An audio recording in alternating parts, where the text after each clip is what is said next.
it mean I'm live? I think it means I'm live. Okay. First up, welcome to the replay viewers who will be here right at the beginning of all of this. So welcome. I'm really excited for today. Today is our third workshop in our Lion Gate series, and today we're extending. It's okay if you haven't seen the first two, but it's going to make more sense if you go back and watch the first two if you're here live today or if you're on replay. All the links are in the top of the Facebook group pinned, or they're available on the YouTube channel under the playlist Lions Gate series. Okay, so having said that, let's just, I think, get started with today's goodness. So I'll just move my screen around a little bit. Whoops, no, I can't see comments. That would be terrible. Okay, there we go. Okay, so today's workshop, if you read the description, you know, is extending forwards, and today we're going to be working with internal transformations and alchemy, timelines, and higher contribution, so that we're a little clearer on how we can manifest more gracefully, with more speed, with more ease, and have it just be more about the journey. I know that it's always about the destination, and we want that too, and we're definitely going to get that, but we also want to understand that the potency and the spiritual growth is also in the journey. Okay, so let's start. Let's just launch into that. Kind of just waiting for my comments to show up here. Okay, I'm just going to work with that. Okay. Okay, so good morning. When you jump on live, say hello if anyone's there. Hey Lisa. Good. Okay, now I definitely know I'm live. That always makes me so much better. Thank you. Mwah. Thanks, Lisa. Okay, so as always, ask questions, leave comments. I'm actually seeing my comments this morning, so that's excellent. Okay, good morning, Lou. Woohoo. Okay, excellent. Everyone's here. Oh, coming. Yay. Sandy, good morning. Okay, so Lionsgate 3. So the first thing that this whole today's workshop is themed around is I want to bring forward the idea of manifestation as a spiritual tool or an essential growth tool, right? So it's not just we get to create cool stuff or attributes or qualities or experiences we want. There's that's the outcome piece. But to get to manifestation, we're using a lot of spiritual principles that actually are supporting our essential evolution. No matter what you're manifesting, it's not like you have to be manifesting these high, lofty, spiritual, collective manifestation, save the world type things. You can have just a potent essential journey with the spiritual principles and learning the craft of manifestation, and what's actually involved in that is going to create essential growth regardless of what you're really manifesting, right? And the second thing is on that collective level, I want to talk about the nature of desire a little bit here, and I talked about this on the first day, but I'm just going to bring it up here quickly so we're all on the same page again. Right? Desire, the concept of desire, right? Those of us who are currently in form, incarnation on the planet, when we come up with preference, when we have desires, things we want to experience, things we want to create in the world, that drive that we have is creating expansion in the front wave of the expansion of the universe, right? That is what is creating reality into beingness, right? As we expand and grow. So it's not like oh, this isn't lofty enough. No, this is a core drive in the evolution of the all as well, right? So manifestation has I think sometimes it's just been so mainstreamed, all about, 101 law of attraction type stuff, that we forget that there are a whole heap of spiritual principles and practices underneath that mean that whatever you're choosing to experience and create is evolution for you and for the expansion of the all. It all feeds back into the creation of everything, right? So with that framed, this will make a little bit more sense as we move through. Hopefully by now, everyone has a manifestation vision or goal. At any point now, like the Lion Gate energy is actually feeling really strong to me at the moment. So at any point that if you want to do a ritual, go ahead and do the ritual, okay? You can pick any Lion's Gate ritual if you've crafted from our workshop 1 your evolved statement, like your vision. Good morning, Kate. Then you are ready to do whatever ritual at whatever time feels right for you, okay? Yay, you have a vision. Cool. That's so cool. Yeah, me too. I'm already on mine. Okay, um, so everything that we're building from here, you're just building on. So in workshop 2, we started to bring in the somatic magic work that we're going to use to actually do the process of manifestation. And I talked all about essences yesterday and the energetic apothecary and how that's beneficial, what that does for our nervous systems, and how that rewires our energetic fields, all the rest of it. So that's all in workshop 2, right? We're going to keep moving on from there today, okay? Now, all of this is around the manifesting journey kind of after the ritual, right? The ritual is an important piece, and I might talk about the ritual another time in terms of it creates intention and focus and an energetic container. An energetic container means you have more amplification, you have boundaries, and when any energy at all is popped inside a container and given boundaries, right, it can start to amplify through movement and build and grow in the container. Okay, so the ritual does matter, but you can use any ritual that you want. My weaver's on here. You're going to use a weaving ritual, I assume, but you don't have to, right? You don't have to either. There's many ways to do it. And if anyone is really stuck, hey Crystal, can we still watch workshops 1 and 2? Absolutely. They're pinned in the featured area of the group, hun.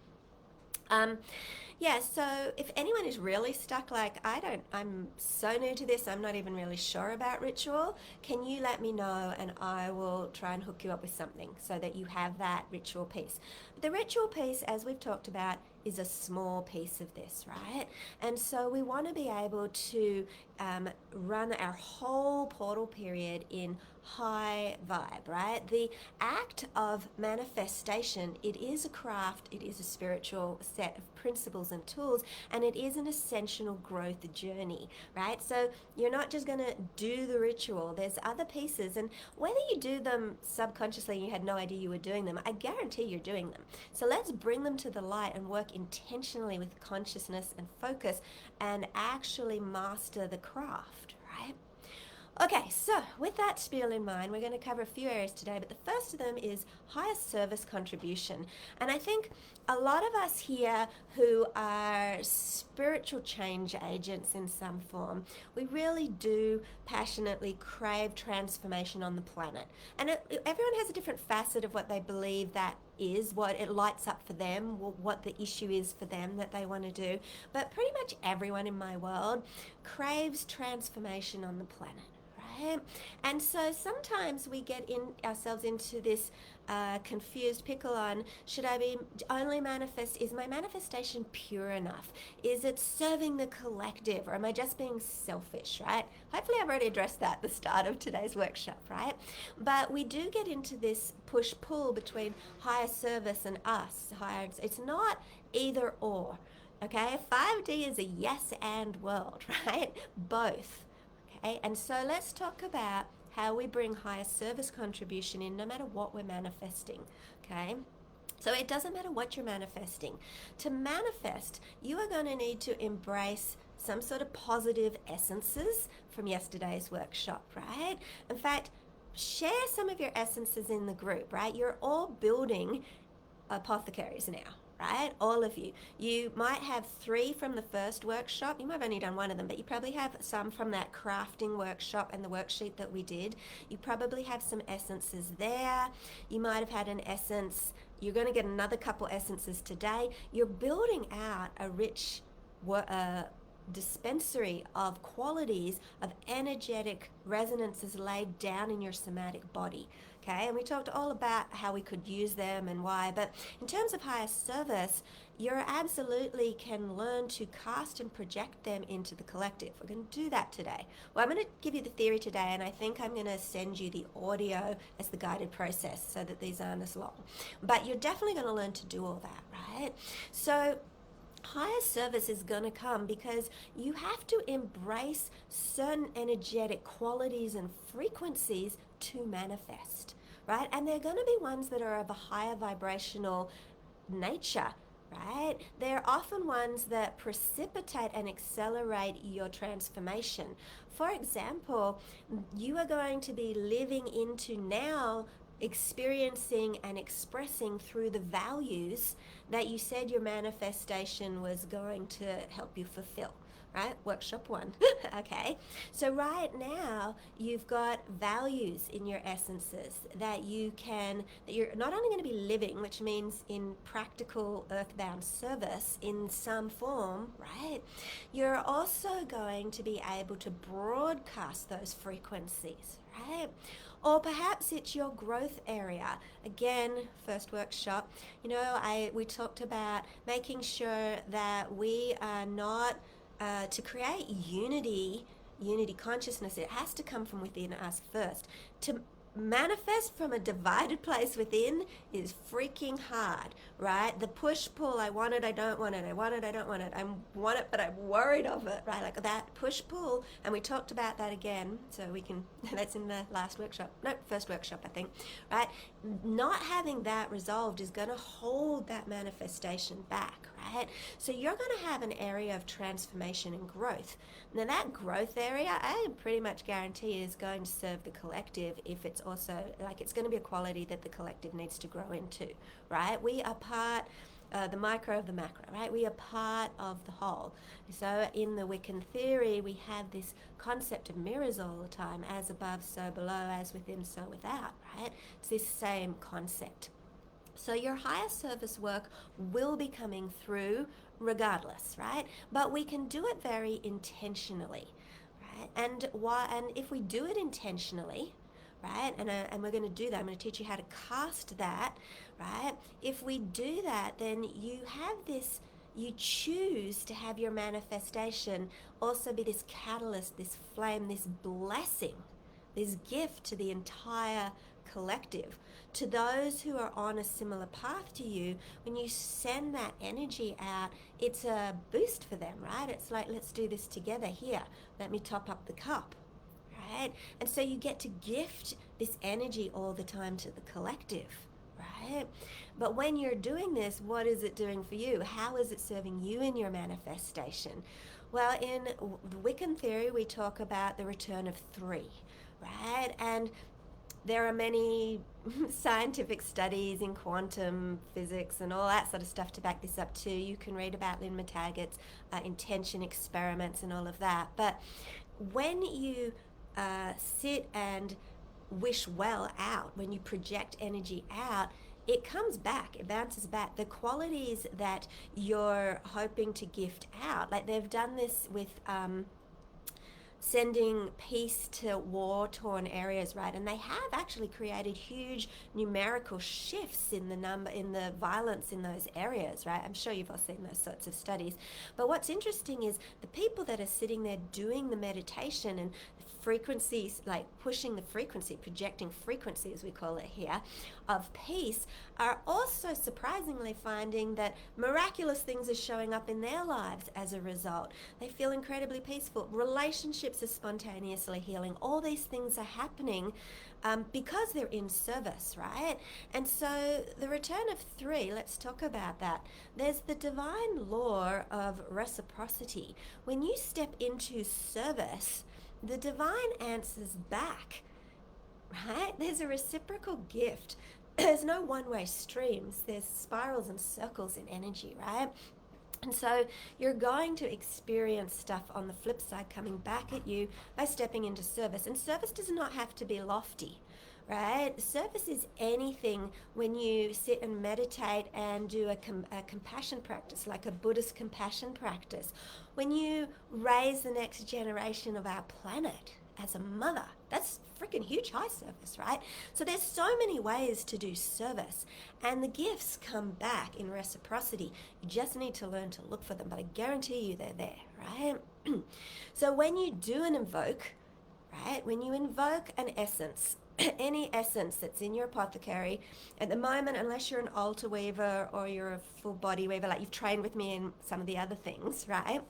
Then you may not have all the other essences sitting there that from previous workshops. But right now, you've probably got access to between 3 and 5 by the end of today. Essence is already there. You could cast any of these as a gift to the collective. Absolutely, right? Even if you're just trying to manifest a holiday, do you not think that the entire collective could use relief right now, could use relaxation? Hell yeah, right? It really doesn't matter what you're manifesting. When you come down to our essences around our values and qualities and the things that we've talked about in the second workshop, they're going to be of service, okay? So when you invoke that and you cast it into the field, we'll do the how-to today, I promise, right? That invoke attunes your field, your energetic frequency. Again, we talked about this when every time you invoke one of those essences, the somatic track in your body gets a little deeper and a little wider, and the energy can flow through it a little more. Natural life force, every breath can flow through that pathway in your somatic body more, with more ease, quicker to recall, and over time it becomes the new default pathway, right? We talked about that in workshop 2, but I'm reminding you because here, if you sit and invoke and cast to the collective, it has to come through you. What you send has to move through your body, right? So if you're sending peace or relaxation or whatever it is to the collective, it's got to attune your field. Your somatic body has to activate the essence. It's going to flood your own cells. Life force is going to move through as you build a little bit and push it out. It's going to move through you. So first off, it's going to reset and reattune your field over and over and over again. Okay, the second piece is in this return of 3, there is something in the mental health world, right, called the helper's high, right? And it's actually probably not restrained to, the concept is universal, but it gets talked about mostly when you're training in mental health fields, right? And that is this idea that when we are in doing nice things for other people, kindness, random acts of kindness is a perfect example of this too, and we're showing compassion and empathy and we're being giving, right? We actually are reattuning our own nervous systems in that work, right? We're actually giving ourselves a boost, and it's often why when a lot of my beautiful peeps here, right? You are spiritual change agents of some form. And I have noticed often when you yourselves are kind of in a little bit of a downward slump or a hole, or you're not feeling the best, many of you crave to be in service even more strongly. I need to be serving. I want to be in service, right? You are feeling the draw towards the helper's high, and it actually can help lift depression. It's not the answer, okay? But I want to point out that it is actually a phenomenon. So you're getting that as well. There's another boost.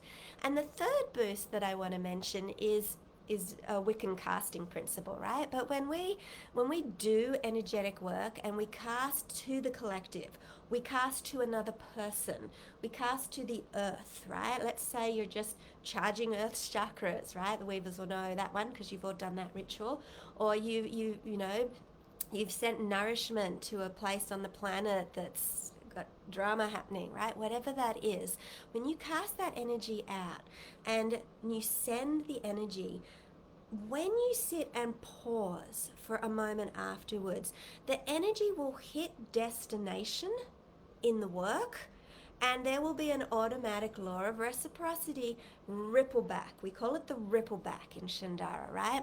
If you sit there, you will feel the ripple back of some form. You'll feel it hit destination and you'll feel the ripple back, and it will probably feel like an echoing of resonance, or it will feel like a thank you or a gratitude. You will feel it, and it will usually feel like this vast thousands of voices type ripple back coming back at you. That is a massive boost, okay?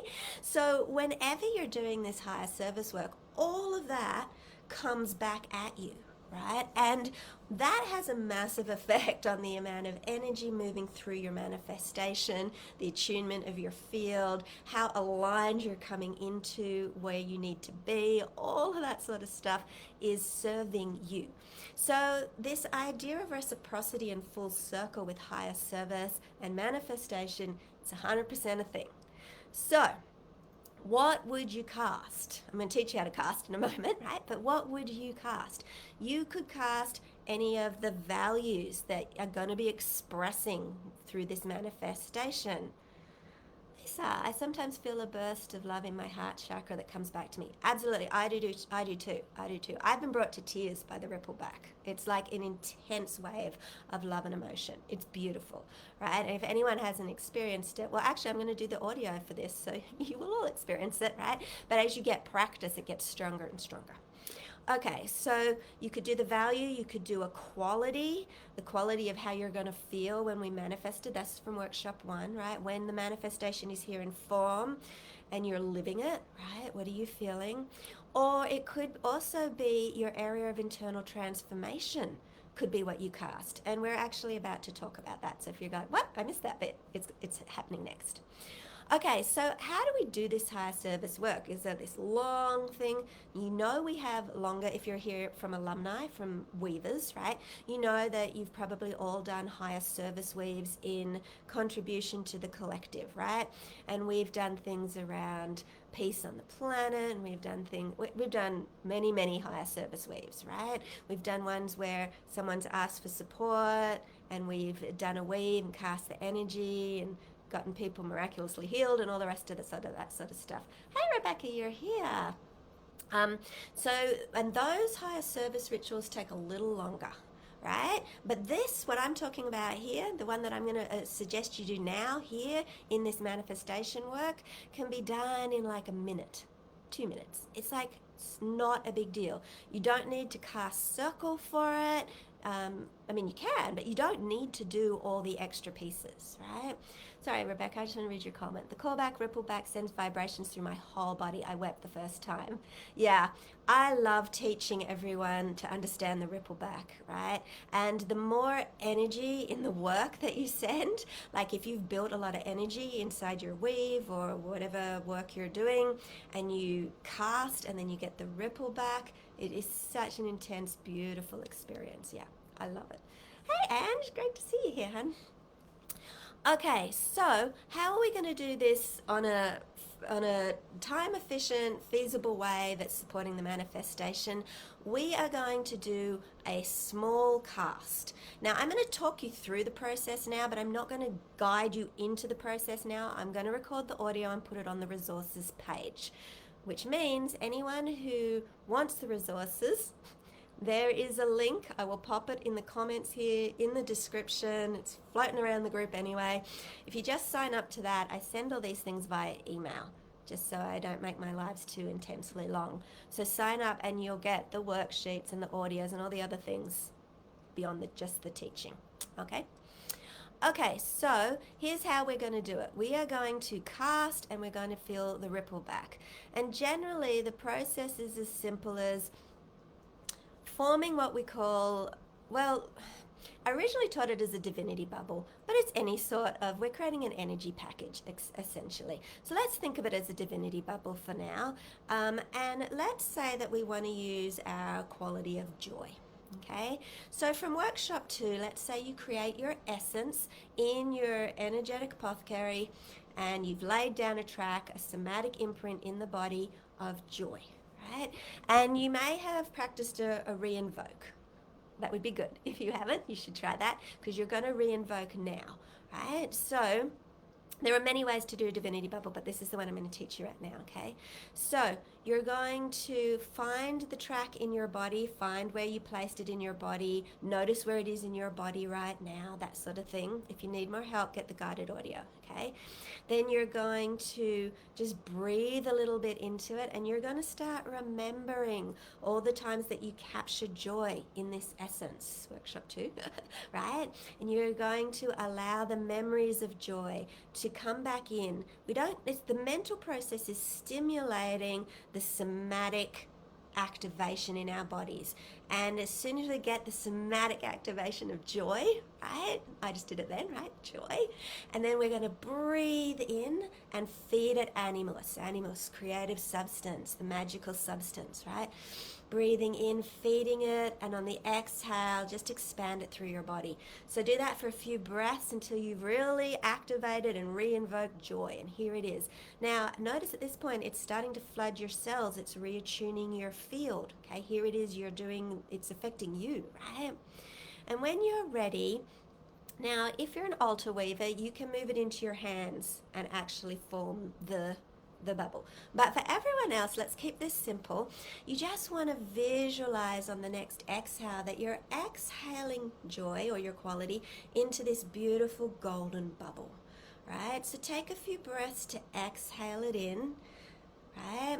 The weavers, you may be wanting to shape the ball, you may be wanting to compress the field, right? But let's say that you're feeding it and forming the bubble. It could just be in your mind, right?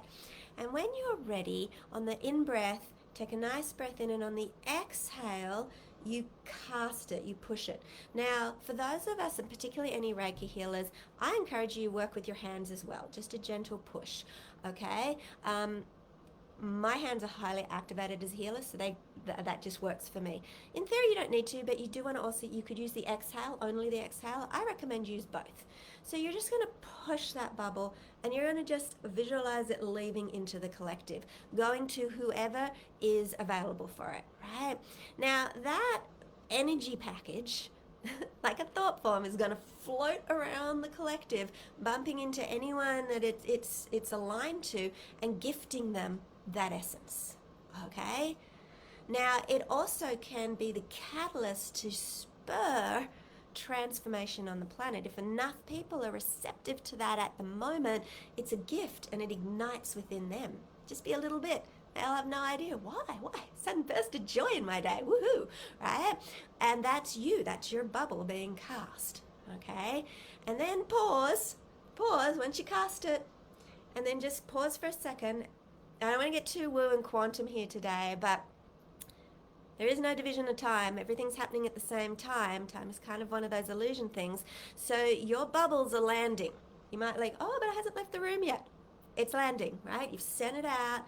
Just pause for a moment, and you will just be able to sense, feel, imagine the bubbles landing, the work being received somewhere, anywhere. Probably, often when I do divinity bubbles, it lights up in my field like little, like fireflies all over the place, like people all around the globe, little lights light up, right? And then if you inhale, you're going to feel the ripple back, the thank you. All those people who just suddenly went, oh, a burst of joy, yay, right? That yay, that thanks will come back to you on the ripple back. Breathe it in and receive it. Inhale it. It's actually the completion of a magical cast is the ripple back. You don't want to miss that one. Hey, Tanya. Okay, so that in a nutshell is the higher service piece. But you can see all of the return of 3 happening through that process, right?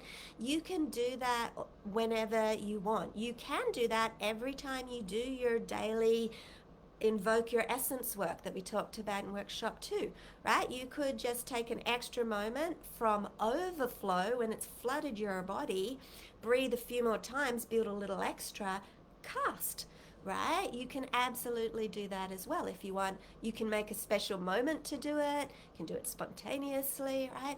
But there is a lot of higher service in that. Now, I didn't even talk about the higher service that's coming about you having to live into your values and express them in the now. Hopefully, maybe I'll talk about that later today. All of that is happening as well, but this is the magical component, right, to the higher service. Okay, so if there's no questions, I'm going to keep moving along here because I've got 2 more things to cover today. So that is the higher service piece. Give it a go. I really want to hear everyone's experiences of it, for sure. Okay, the next piece I want to talk about is the concept of internal transformation inside our manifestations, right? And so there's 2 things I want you to consider. The first is, if you have never created something in form before, like this is the first, you've never manifested this thing before, then there is an internal transformation or a process of internal alchemy that occurs before the external manifestation of it. That's kind of just a universal principle, right? And we can make that a really proactive, joyous journey, right? I felt like when I said that, I heard groans. Okay, it does not have to be a hard, laborious, sort of horrible process. It can be extremely joyful. It can be free. It can be liberating. It can be joyous. It can be a lot of fun, right? Because when we are creating the internal transformation, we're talking about living into the expression now, not waiting till you have the manifestation. We talked about we want to live the timeline now. This is workshop 2, right? We want to live it now. You want to pull it towards you by being in the now. You want to invoke the essences now, right? All of that stuff is creating transformation in you, personal transformation, right? Now, the other reason why you might be considering an internal transformation is if any manifestation is taking longer than you thought it would, or you're getting frustrated, or it's not dropping in. Where the hell is it, right? One of the things that is holding you back in your resistances, in those blocks that's keeping it from coming from the higher dimensions down into the density of form, is you may have an internal transformation. The internal transformation is what is needed so that you can come into alignment, everything clicks, and then the manifestation just drops right on in, okay? So you might want to consider it if it's taking a little longer, right? So what the hell what is the internal transformation? There are many, right? So we can hypothesize what the internal transformation will be by looking at our worksheet and looking in a couple of areas. But before we do that, I want to also point out, and we're going to cover this in the next workshop in detail, but I'll mention it here now, is your internal transformation. Transformation is a present moment moving process, right? And so as you're moving through the craft of manifesting whatever it is that you're doing, you will get insights, you will get divine guidance and nudges and hints about all sorts of things, inspired action steps, yes, but also areas of transformation, right? And so I'll give you a quick example of one because it dropped in for me last night around mine, was this idea that I had a worried part in my transformation that was like, oh my God, this is going to suck so much time and I'm going to become really stressed and rushed again and my workload's going to be too intense, right? So I knew that I had an area for internal transformation here. And so I was kind of sitting with that. And I thought it was going to be in a different area. But when I was weaving last night, actually kind of dropped in that it's not the practical time management pieces. It's, am I committing to my own internal deadlines and not waiting for external deadlines, right? Like this live is an external deadline. This is going to force me to get my class into action. But what if I did that way in advance instead of leaving everything to the last minute, right? My sense of I hate deadlines and this rush and stress piece, right, is actually where my internal transformation is more about holding myself in self-responsibility to move everything, to create my own internal deadlines and not rely on the external ones because they're more stressful, right? I don't know if that made sense because it makes sense in my body, but I haven't articulated that, right? But I'm giving you as an example of this dropped in last night. I was like, whoa, that changes the trajectory for me for my focus now. Right? I'm like, oh, okay, self-responsibility and like living into my own commitments. It's one thing to say, well, it's not due till next week, but my deadline is Friday, right? Because I don't know, I'm one of those people who'll be like, well, Friday, but you know, it could be next week because it's not really due on Friday. So I'm kind of letting go of that one, right? So that's just a personal one for me. But so look to your worried part, okay, for a start, and think about it. Who do I need to become? So you looked at this in workshop one, the growth area. You may find that your internal transformation is around that.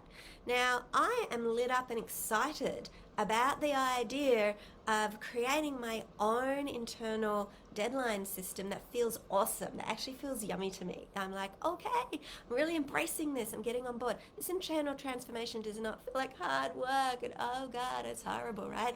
I'm up for it. I'm like leaning in, okay? And that's what you want for your internal transformation too. Okay, so you could ask the question, who do I need to become? Right? And there could be an internal transformation there. Now, it could be me or it could be my worried part. In this case, my internal transformation, that feels like a me. My worried part doesn't actually need to grow in capacity here, in my opinion, right? And maybe yours does, right? Everyone is different. But I'm like, no, my worried part isn't the part that needs to grow.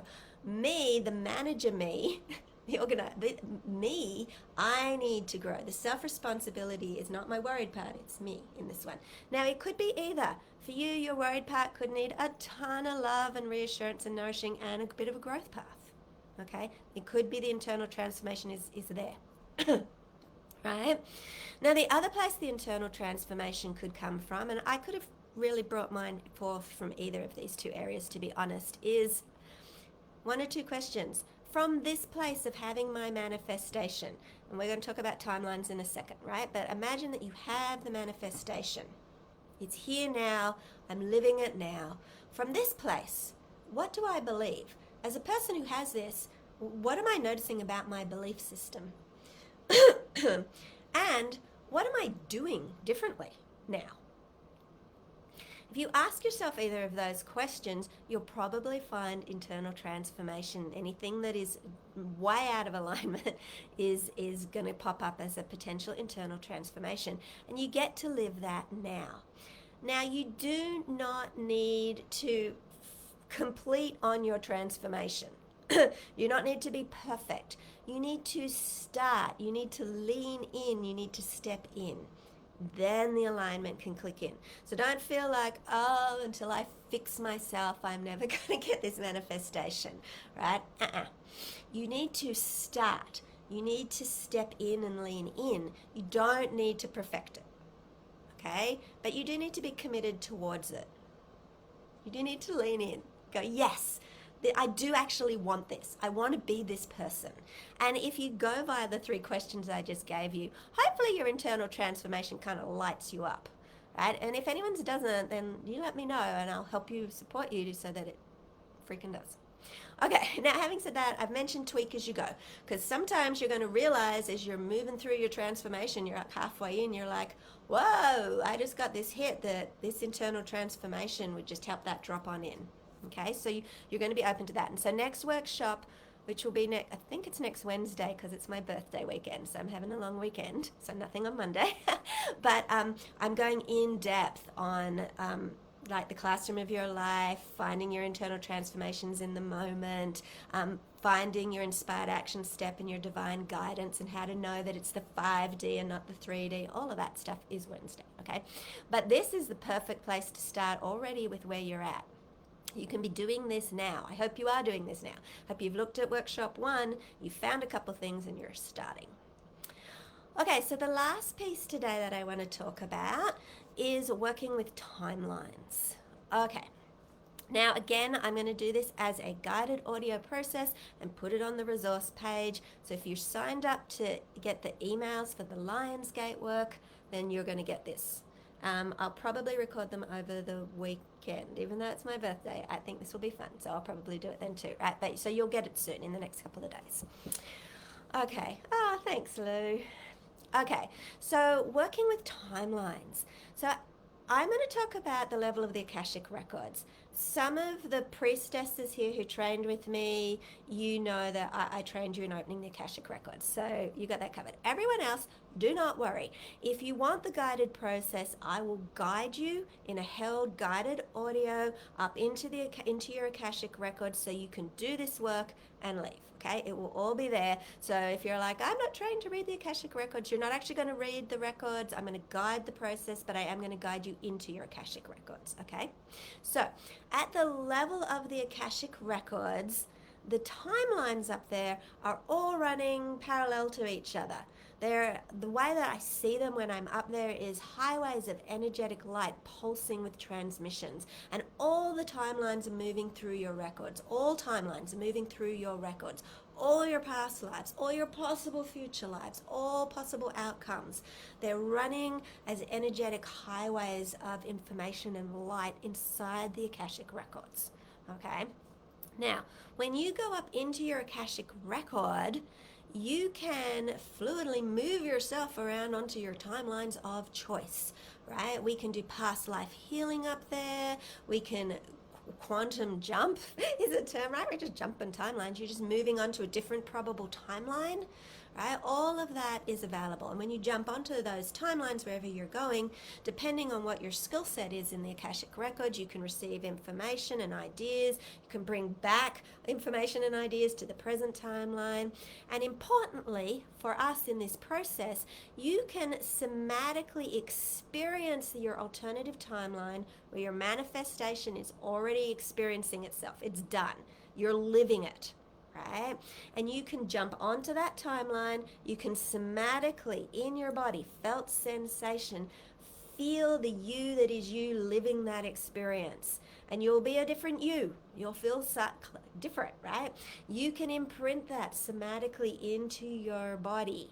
We call it a timeline essence in our energetic apothecary, okay? So you're going to build a timeline essence. You're going to grab that experience. You're going to jump timelines, hang out there for a bit, go, oh, yes, here I am, right?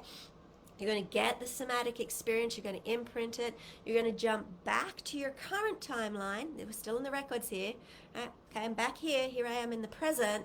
And you're going to pulse that somatic. You just build a timeline essence, we call them. But you're going to, that somatic expression in your body, that timeline essence, you're going to pulse it forwards across your current timeline, right? And that is going to magnetize the timeline that was over here, the probable one, into the current timeline. It's kind of going to collapse the timelines in. It's going to speed up the manifestation. There's a lot of other things we can do with that, right? But I just want to talk you through that process, right? So you can work with your timelines, not only bringing back the somatic sense into the now, which you want to be using all the time. I'll talk about that in a second. But you can also collapse the timelines down and accelerate your manifestations forwards using this principle.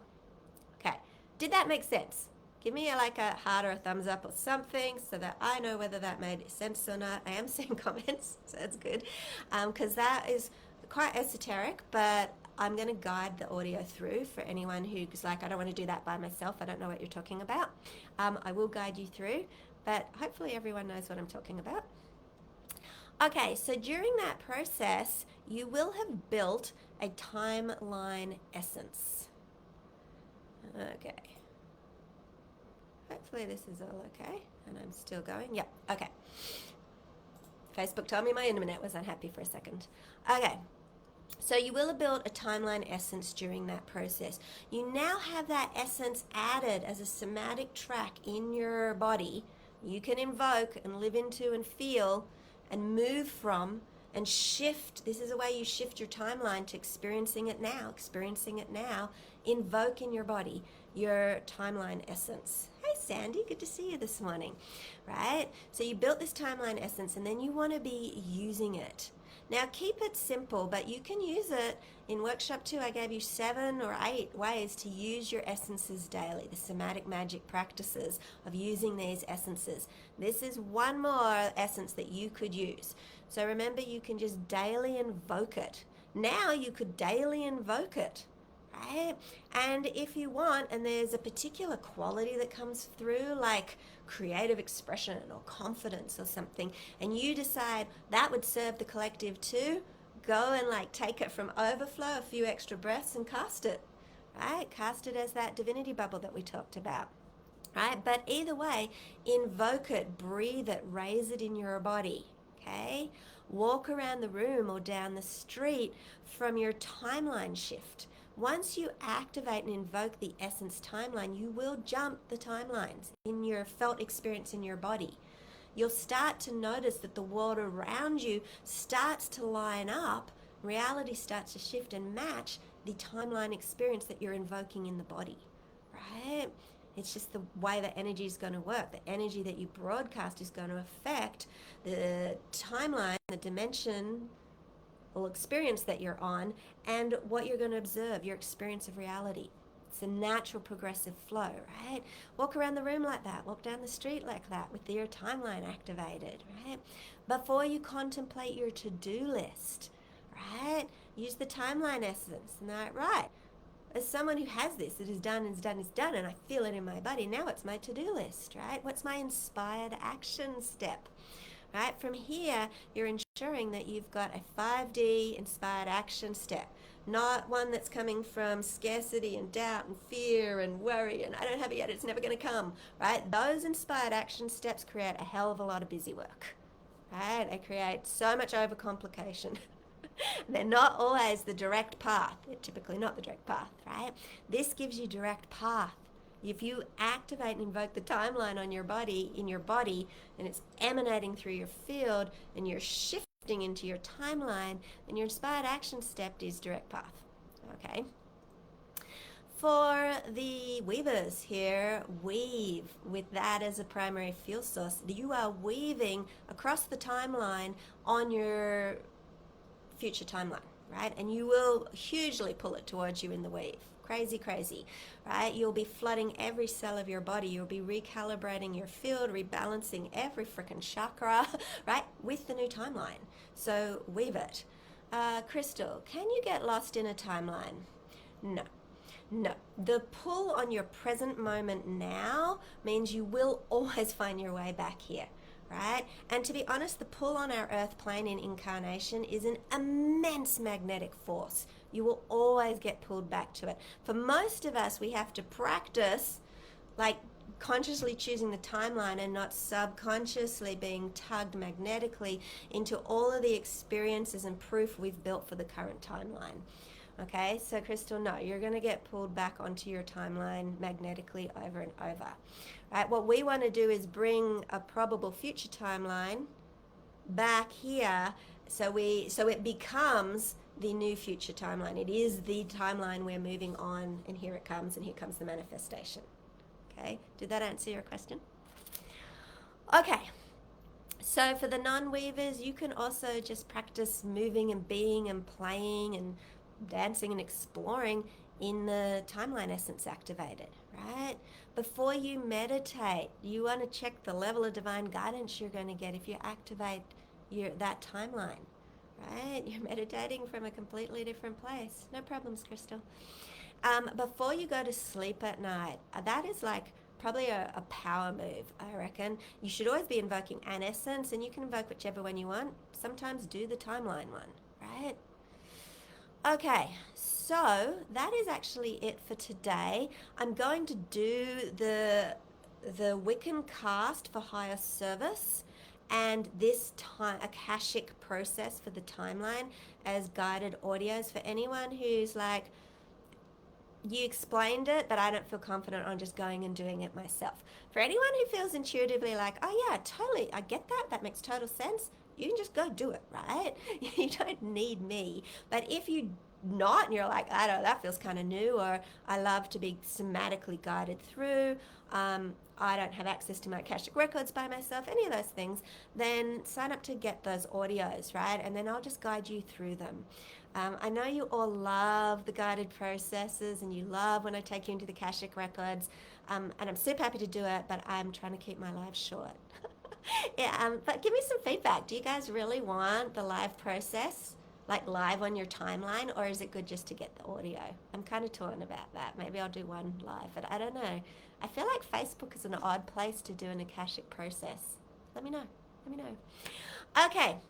So that was today. You've got so many skill sets, the crafting of manifestation. I know, Lou, yeah. I get a lot of feedback on the guided processes. They're like one of my areas. I love doing them, so that's good. So you've got these skill sets backing up now. So you should have crafted your statement.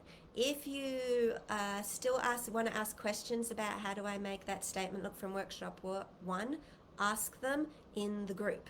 Right? Maybe not under the video now because I'm starting to lose track. There's so many comments. I'm getting confused. But just pop them there and tag me and I'll see things, okay? So you should have your statement crafted. Some of you might have already done your Lionsgate ritual. Anyone who hasn't, you've still got plenty of time, so don't stress. Like, notice when it feels like the right time for you. I am going to do one this weekend because it's my birthday weekend. Give me a bit of extra power boost, and I feel really in on it. If I didn't feel in on it, if it felt like my energy was flagging, I would wait until I found the right moment. Okay, something could be said about timing and ritual, but you want to feel energetically like, yes, now is the time, right? I get it. I feel in. Hey, thank you for all the birthday love. Woohoo! So you could do your ritual anytime now, but all of this skill set you should also be doing, even before the ritual if you want. You should be building your energetic apothecary and your vision statement. You should be doing all of this stuff now. This is the craft of manifesting. And this is what's going to make it drop in fast, right? This is where we're making it 5D. So Wednesday's workshop, I'll be giving you all the practical deets, the classroom of your life, making sure that you're removing all that blocks between you and your manifestation. We talked about some of them in workshop 1 when we were crafting, right? Now when we're receiving, how are we making sure that we're not living suffering for our manifestation? How do we keep our worried parts on board? How do we handle our internal transformation? What are our inspired action steps? What's our divine guidance? How do we know the manifestation is dropping in? It's the classroom of your life, by the way, but I'm going to talk about all of that on Wednesday, okay? Oh, thanks for the birthday, love. I'd love to have the guided process. Okay, well, I'm pretty sure you signed up for the emails, so it's coming through. No problem. You'll get them in the next few days. Okay, so you're underway. I hope everyone is underway, and I would love to hear your experiences, your processes. Let me know how it's going and where you want clarification. Okay, we've got next week together as well, but the more feedback, then the more I am going to answer your questions personally, and I am. Right? I'm a high touch person. Our group is nice and small. I want to be working with you all. Okay, that's it for today. Much love to you all. I hope you have an amazing weekend and you're enjoying the energies in the Lion's Gate at the moment. I'm continuing to charge the grid. Anyone who hasn't yet asked to be on it, ask. I put everyone on daily. Until next time, mwah, much love.